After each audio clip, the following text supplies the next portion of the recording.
반갑습니다. 붓다의 복과 지혜입니다.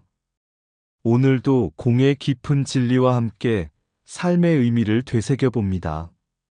공은 단지 비어있음을 뜻하는 것이 아니라 모든 것을 포용하고 받아들이며 무한한 가능성을 품고 있는 진리의 바다입니다. 우리 삶도 그렇습니다. 겉으로는 부족해 보이더라도 그 속엔 무궁무진한 가능성과 조화가 숨어 있습니다. 부처님의 가르침처럼 없는 것 같지만 실상은 모든 것을 품은 그 참된 의미를 깨달아가는 여정이 되시길 바랍니다. 여러분 모두 오늘도 있는 듯 없는 듯, 없는 듯 있는 이 진리 속에서 평안과 지혜를 누리시길 기원합니다. 자, 그럼 공이라고 하는 것은 없지만 있는 것이고 있지만 없는 것이다. 그 여정을 함께 해볼까요?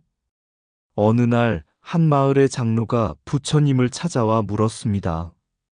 세상은 왜 이렇게 불공평합니까? 어떤 이는 많은 것을 가지고 행복하게 살고 어떤 이는 아무것도 없이 고통 속에 살아갑니다. 진리가 있다면 왜 이처럼 모순된 세상이 펼쳐져 있습니까? 부처님은 미소를 지으며 장로를 산 아래 우물로 데리고 가셨습니다. 그리고 우물가에 놓인 두 개의 항아리를 가리키며 말씀하셨습니다. 이 두 항아리를 보십시오. 하나는 텅 비어 있고 다른 하나는 물로 가득 차 있습니다. 어느 항아리가 더 유용하다고 생각하십니까? 장로는 곰곰이 생각하다 대답했습니다. 가득 찬 항아리는 물을 보관할 수 있으니 유용하고 비어있는 항아리는 아무 소용이 없을 것 같습니다. 부처님은 고개를 끄덕이며 빈 항아리를 들어 우물에서 물을 퍼올리셨습니다. 가득 찬 항아리는 더 이상 물을 담을 수 없습니다. 그러나 이 빈 항아리는 무한히 물을 담을 수 있지요. 진리란 이와 같습니다. 텅 비어 있는 상태가 모든 것을 품고 받아들일 수 있는 무한한 가능성의 상태인 것입니다. 부처님은 장로에게 다시 물으셨습니다. 그렇다면 진정 비어 있는 것이 아무것도 없는 것입니까? 장로는 고개를 끄덕이다 멈추고 이내 부처님께 절을 올리며 깨달음을 얻었습니다. 비어 있음이야말로 모든 것을 담을 수 있는 여유와 가능성의 근본이군요. 세상의 불공평은 본질적으로 비어 있지 않으며 각자의 삶 속에 무한한 가능성이 있음을 잊지 말아야겠습니다. 부처님은 미소 지으며 말씀하셨습니다. 공은 아무것도 없는 것이 아닙니다. 없는 것 속에 있는 가능성과 조화를 깨닫는 것이 진정한 깨달음의 시작이지요. 그날 이후 장로는 마을 사람들에게 비어있음의 깊은 가르침을 전하며 진정한 평화를 찾았습니다. 어느 날 한 노련한 목수가 부처님을 찾아와 질문했습니다. 세상 모든 것은 허망하고 덧없다고들 합니다. 저도 제 일생을 바쳐 많은 집을 지어왔지만 시간이 지나면 모두 낡고 무너져 버립니다. 이런 세상에서 진정한 의미와 가치를 찾을 수 있을까요? 부처님은 미소를 지으며 말씀하셨습니다. 그대가 지은 집이 오랜 세월 사람들에게 쉼과 안식을 주었다면 그 집이 허망하다고 말할 수 있을까? 모든 것은 무너질 운명을 타고났으나 그 안에서 진리를 볼 수 있다면 허무하지 않다네. 부처님은 목수를 데리고 근처 숲으로 가셨습니다. 그곳에는 나무가 우거져 있었고 한가운데에 아름다운 빈 공간이 있었습니다. 이 공간을 보게. 이곳은 비어 있지만 바로 그 비어 있음 덕분에 사람들은 여기에 모여 쉴 수 있고 나무들이 햇빛을 받아 자랄 수 있다네. 이 빈 공간이 없다면 숲도 그대도 이곳에 머무를 수 없을 걸세. 목수는 공간을 둘러보며 고개를 끄덕였습니다. 이 공간이 없다면 이 숲의 나무들이 자랄 수 없겠군요. 빈 것이 중요한 역할을 하고 있었군요. 부처님은 말을 이었습니다. 공이란 이와 같다네. 텅 비어 있는 듯 보이지만 그것은 무의미한 허무가 아니야. 있는 것을 받아들이고 조화를 이루며 가능성을 열어주는 진리의 본질이라네. 목수는 고개를 숙이며 다시 물었습니다. 그렇다면 왜 사람들은 공을 허무하다고 오해합니까? 부처님은 환한 미소를 지으며 대답하셨습니다. 공의 의미는 매우 깊고 다의적이라 쉽게 단순화하려는 사람들에 의해 오해되기도 하지. 예전에도 많은 이들이 공이 아무것도 없다는 뜻으로만 받아들여 허무주의에 빠지곤 했지. 그러나 공은 없는 것이면서 있는 것, 있는 것이면서 없는 것이다. 텅 비어 있는 잔처럼 비어 있어야 새로운 것을 담을 수 있는 상태를 말하네. 목수는 그 말을 곰곰이 되새기고는 깨달음을 얻었습니다. 이제 알겠습니다. 제가 짓는 집도 빈 공간이 핵심이듯 공은 모든 가능성을 품고 있는 상태이군요. 그날 이후 목수는 집을 지을 때마다 공간의 의미를 깊이 생각하며 감사한 마음으로 일했습니다. 그는 부처님께 배운 공의 가르침을 마을 사람들에게 전하며 허무가 아닌 조화와 가능성의 진리를 설파했습니다. 공은 없는 것 같지만 모든 가능성을 품은 무한한 진리이다. 텅 빈 공간이 없다면 무엇도 머물 수 없고 무엇도 자랄 수 없다. 비어있음은 결핍이 아니라 채움의 시작이다. 공은 모든 것을 포용하면서도 아무 것에도 얽매이지 않는 자유다. 있는 것이면서 없는 것, 없는 것이면서 있는 것, 그것이 공의 본질이다. 텅 비어 보이는 잔은 허무가 아니라 새로움을 담을 준비가 된 상태다. 공은 삼독심 탐욕, 분노, 어리석음을 비워내고 자비와 지혜로 가득 찬 상태다.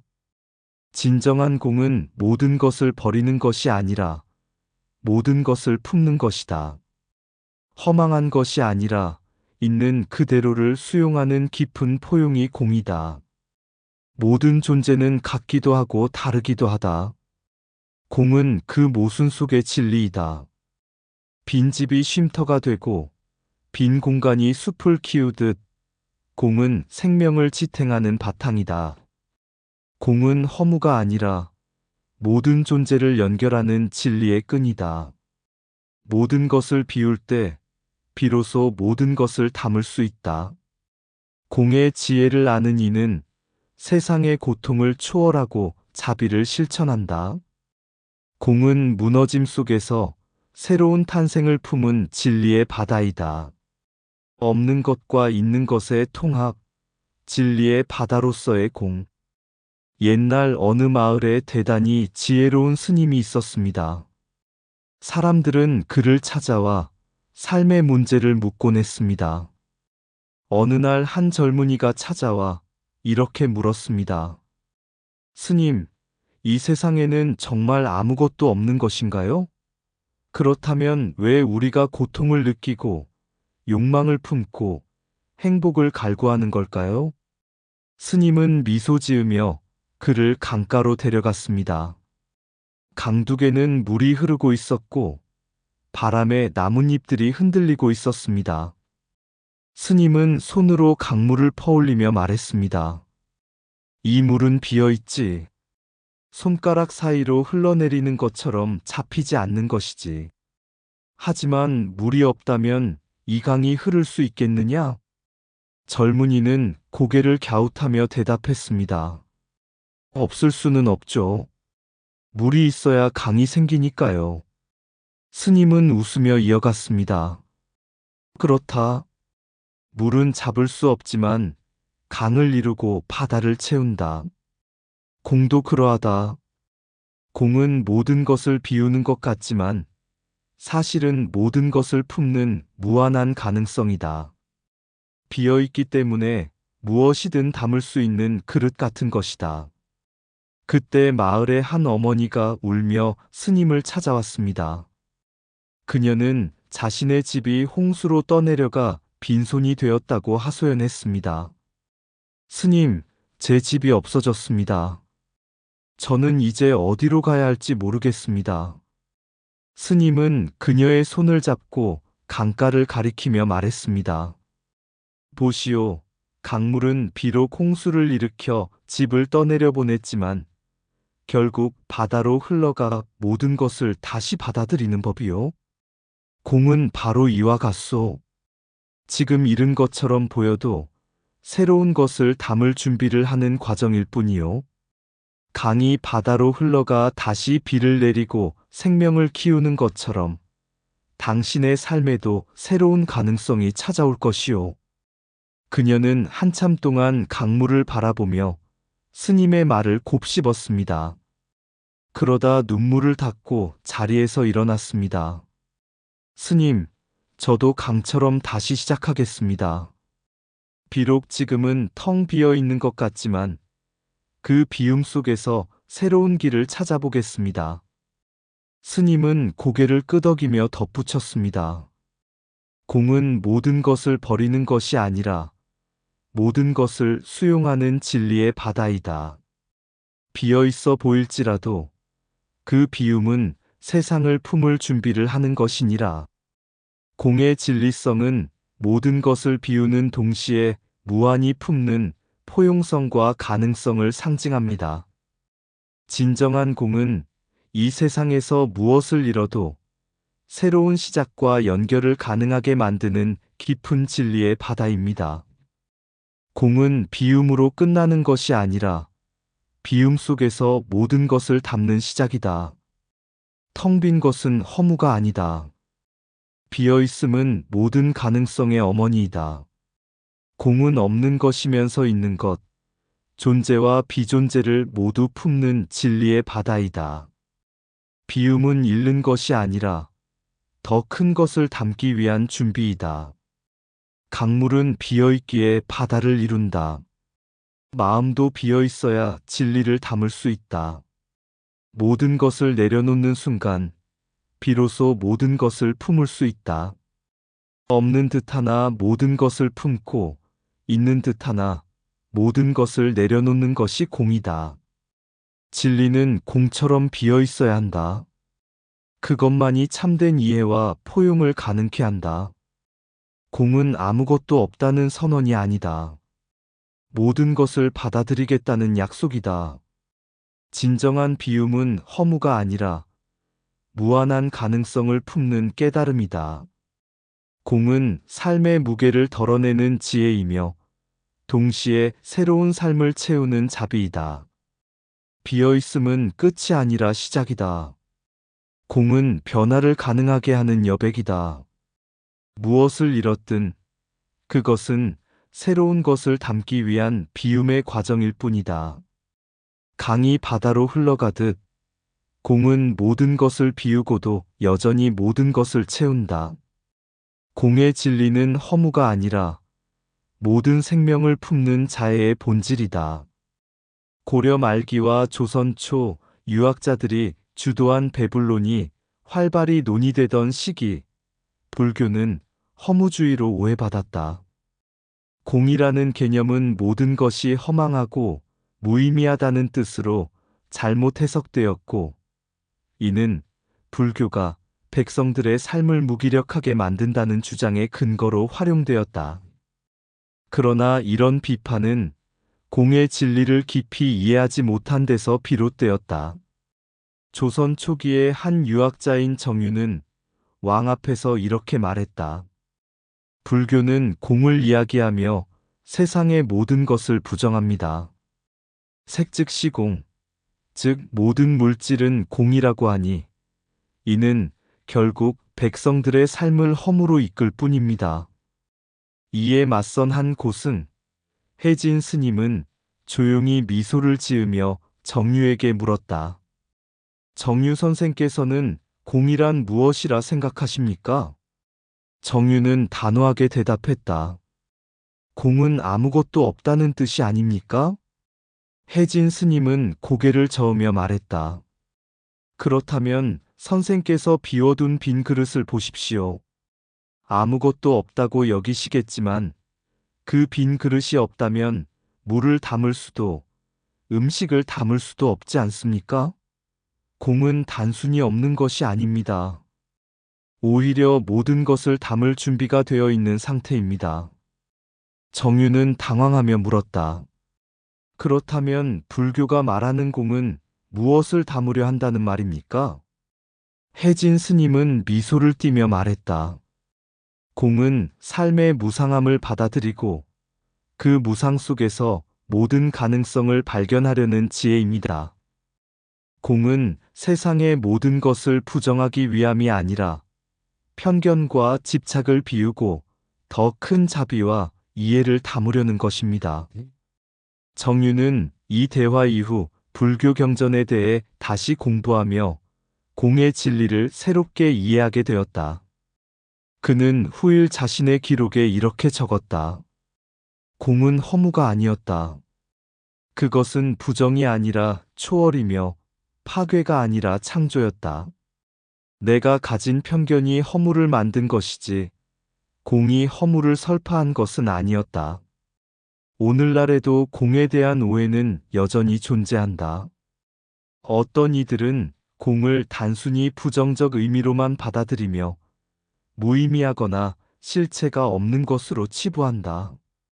그러나 현대 사회에서 공은 더 큰 가능성과 연대를 위한 철학으로 이해될 수 있다.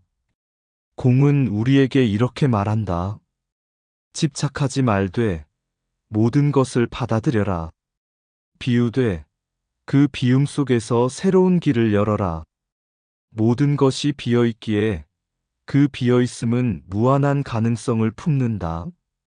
이런 접근은 개인의 삶뿐 아니라 사회적 갈등과 편견을 극복하는 데도 도움을 준다.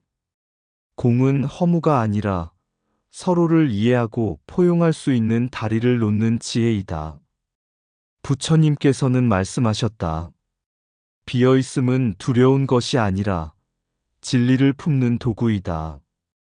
공의 진리를 깨달은 자는 두려움을 버리고 모든 존재를 자비롭게 받아들인다. 공은 없는 것이 아니라 모든 가능성을 담는 그릇이다. 집착을 비운 자는 진리의 무한한 바다를 본다. 비어있음은 두려움이 아니라 모든 생명을 품는 자비의 공간이다. 공은 허무를 말하지 않고 진리를 비추는 거울을 제시한다. 비움 속에 모든 것이 있다. 공 속에 연민과 사랑이 피어난다. 공은 파괴가 아니라 창조의 시작이며 집착을 초월한 자유의 문이다. 공은 부정이 아닌 초월이다. 그것은 모든 것을 잇는 다리이다. 무엇이든 고정되지 않기에 우리는 무한히 성장할 수 있다. 모든 것이 비어있기에 모든 것이 연결되어 있다. 공의 진리는 두려움을 버리고 모든 존재를 포용하게 한다. 비워짐은 결핍이 아니라 새로운 가능성을 향한 초대장이다. 공은 무너뜨리는 것이 아니라 편견의 벽을 넘어 사랑을 완성하는 길이다. 비움 속에서 생명의 진리가 드러난다. 그것은 허무가 아니라 삶의 충만함이다. 집착을 내려놓는 순간 공은 당신을 자유롭게 한다. 공은 무엇이 아닌 무엇이 될 수 있는 가능성의 본질이다. 고려 말 한 스님이 마을을 지나며 길 위에서 한 무리의 유생과 논쟁을 벌이고 있었다. 유생들은 불교를 비판하며 말했다. 불교는 허무주의입니다. 색즉 시공, 물질은 공이라고 하니 세상의 모든 것은 무의미하다고 가르치는 것 아닙니까? 그런 가르침이 어떻게 백성을 이롭게 할 수 있겠습니까? 스님은 그 말을 듣고 조용히 웃으며 대답했다. 허무주의라니요.